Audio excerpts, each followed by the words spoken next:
Now I know you're looking at the title and you're like, wow, did this guy really make $0.1 million on Snapchat? Yes, I did, but I was just using that for clickbait. Apparently, for YouTube, you need to be doing clickbait to attract an audience. I'm still learning this medium, so bear with me. This story isn't about how I made $0.1 million. It's about how I built an audience of people, a lot of you actually, who are watching right now, because I shouted out this account on my Snapchat yesterday. This is a story about how that changed my life completely. And just to start off, if you haven't seen any of my other videos yet, this channel is an experiment for me. I'm basically planning on launching this channel to understand the process of what a creator has to go through from scratch on YouTube, and then taking this audience along with me as I do that. And just about a week ago, I had maybe four, subscribers. Today, I think I'm at like 46 now or 48, mainly because I shouted it out on my Snapchat account. I didn't plan on shouting it out on my Snapchat account initially. I really wanted to just grow this organically without any promotions, but I realized there's an audience on Snapchat, many of you who are watching this, who followed my earlier stories on Snapchat, and a lot of you I built some sort of a relationship with you, and I kind of want to give you the backstory of how that all happened. And it actually started in Iceland.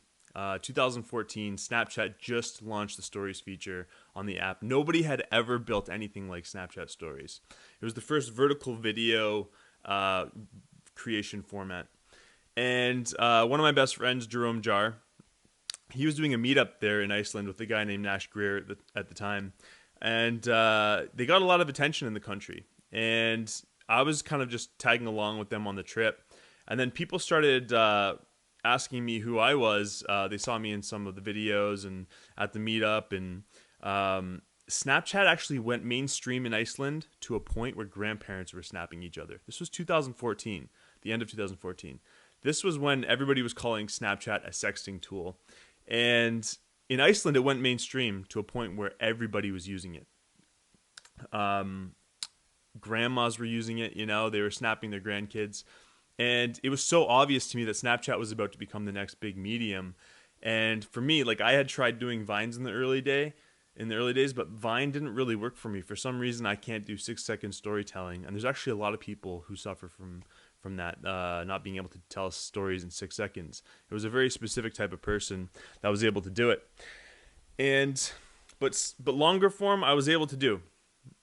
I love long form storytelling. It's one of my biggest passions. And as soon as I started posting my stories on Snapchat, Snapchat wasn't actually built for people to build an audience on there at the time. It was just an app for friends to be chatting with each other. That was exactly what Snapchat was focused on. They wanted nothing to do with people that had large audiences. They just wanted friends to be able to chat with each other. And so my following started to grow for the first time. I have 10, 15, 50 followers all of a sudden, or viewers on my channel. And I told Jerome at the time, I'm like, dude, like, Snapchat's about to become the next big thing. Like, get on this. And at the time, he was really focused on Vine and growing Vine. And, Snapchat was still buggy and it wasn't really a mainstream product yet. And there was a lot of bad press about it. And so I just started growing my channel. Next thing you know, I have 10,000 followers. And about 6 months later, or 3 months later, I moved in with Jerome to New York. I actually stayed in Iceland for about 3 months. I moved to New York with Jerome. And him and I started, we were creating content together. And I kept telling him, like, Snapchat's about to become the next big thing. And, I think he started warming up to the idea of that. And then eventually some other big influencers like Logan Paul and I think Jake Paul even at the time, they started promoting their Snapchat accounts. And I think Jerome realized it was, it's time that, Snapchat's about to go mainstream. And he wanted to become, an early adopter of the platform. And, I had already been snapping for about 6 months at the time. I had, my audience mainly out of Iceland. And he ended up promoting his Snapchat account from Vine, from Instagram, from Facebook. He pushed everything he had, and let's just say he instantly became the #1 person on Snapchat in the world. to a point where he was breaking Snapchat servers. Snapchat was not built for audiences, mass audiences. Snapchat was built for friends to send texts to each other or snaps to each other. So one day he ended up promoting my Snapchat account. We did a story together, and in one day, a lot of you guys came from that promotion. But that day, he basically pushed 150,000 followers to my account, and then I instantly became one of the most followed people on Snapchat, which was crazy. And for the first time, I felt, I truly love storytelling. And I was able to basically make stories that a lot of people were resonating with. And I got reached out to by brands like Disney, Universal, Lionsgate, Fox. A lot of you guys saw the brand deals I did there. And, it was the first time. I had been doing startups for years trying to build tech products. Every single one of them failed. But then Snapchat happened, and it was my first success that I've really ever had. Disney reached out to me to do brand deals, and they were paying $10,000 for one story, which blew my mind. I couldn't believe it. And it wasn't really about the money. It was more about the freedom that it enabled me to have, which allowed me to basically travel wherever I wanted. At the time, I was just traveling around the U.S. I would take my bags. Everything I owned was in my bags, and I would just go from Airbnb to Airbnb every couple days. I had no responsibilities to anyone except you guys on my channel. And every single story that I was telling, as you remember, had some sort of a point or purpose. A lot of people like to make content and snap, the pizza that they're eating that day, or maybe just post random snaps. But every single story I did, if you can remember, had some sort of a purpose behind it, with some sort of a message at the end. And it was crazy because as I was doing these stories, I was seeing people were writing me essays of how it was affecting their lives. A lot of you actually. And it just blew my mind that I could just have a cell phone and all of a sudden just tell a story from a cell phone, and it would affect so many people's lives at once. It felt like this superpower. And I just fell in love with doing it. And eventually, there was a community of us that were emerging on Snapchat. If you can remember, it was Sean Duras at the time, Jerome Jar, M. Garber, Cyrene Q. There was a whole community of us that were emerging. And basically, we all went to Snapchat and we said, hey, we think that influencers are really going to be able to use this product in the future. We think that influencers are going to love Snapchat, and we think it's the future of Snapchat.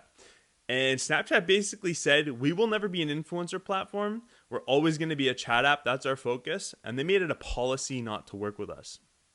And this blew my mind because they didn't even want to listen to our ideas of how influencers, we thought influencers could use it. And they made it a policy not to work with us. And anytime you're building a tech product, it's so important to look at the creators that are emerging, look at the influencers that are emerging, the artists, and listen to what they have to say. It's so important to do that. And they didn't want to do it at all. So I decided I wasn't going to keep building my audience in Snapchat's garden. It just didn't make sense. They weren't supporting creators at the time. They weren't, promoting creators, helping to grow their channel.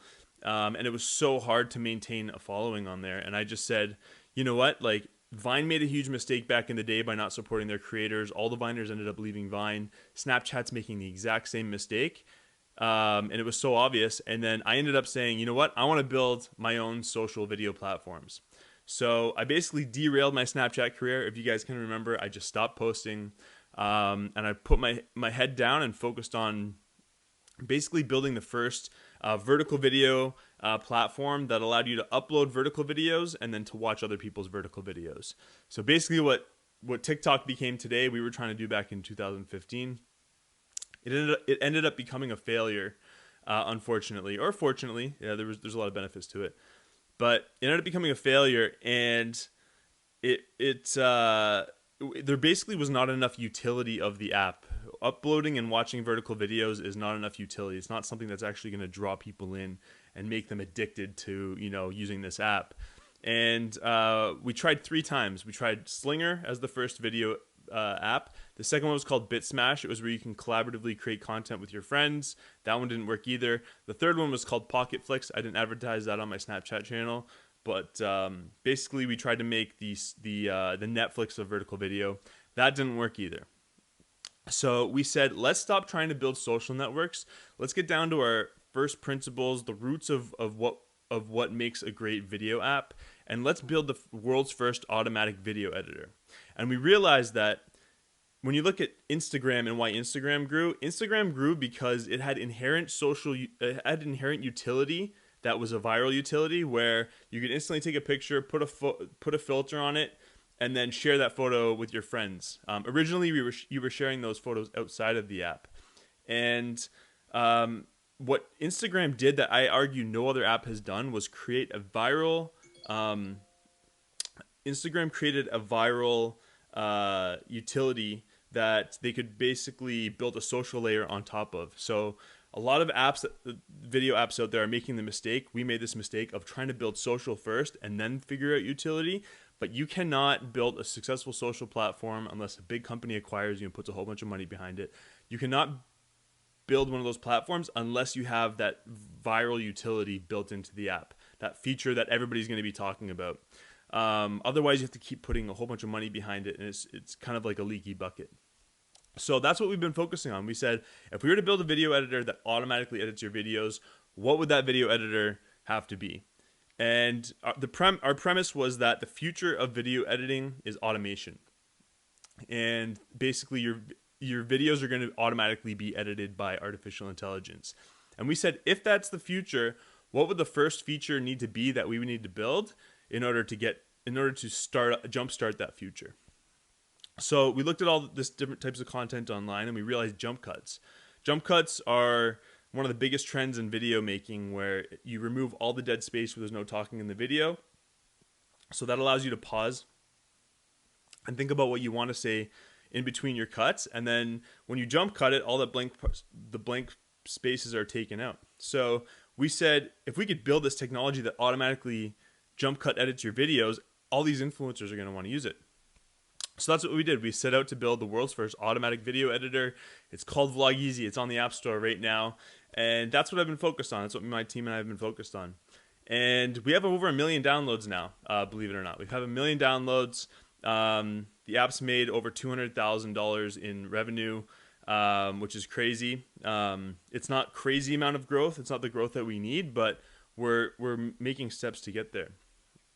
But anyways, as I was building those products, Snapchat at the time, they weren't focused on their creators. And then when Facebook actually invited me to go meet some of their executives at Facebook, and when they brought me in for that meeting, it was actually a much bigger meeting than I thought it was going to be. There was about 20 people in the room, and it was Facebook's entire video team. And it was a little bit nerve-wracking when I went there, but what I didn't realize was Facebook was about to launch the Stories competitor. They were about to launch Stories on Instagram. And they were drilling me with questions about what I thought the future of video was with live streaming, and what I thought about Snapchat. And I ended up explaining to Facebook that Snapchat was making the same mistake that Vine did in the early days, which was they were not working with their creators and building some sort of a loyalty with their creators. And Snapchat had their door closed for a really, really long time until it was too late. It's the exact same thing what happened with Vine. But basically, the moment that Instagram copied Snapchat, all these influencers had no loyalty or affinity to Snapchat. Snapchat wasn't even talking to them. So they said, well, why would I really care about this platform? And then everybody ended up jumping over to Instagram.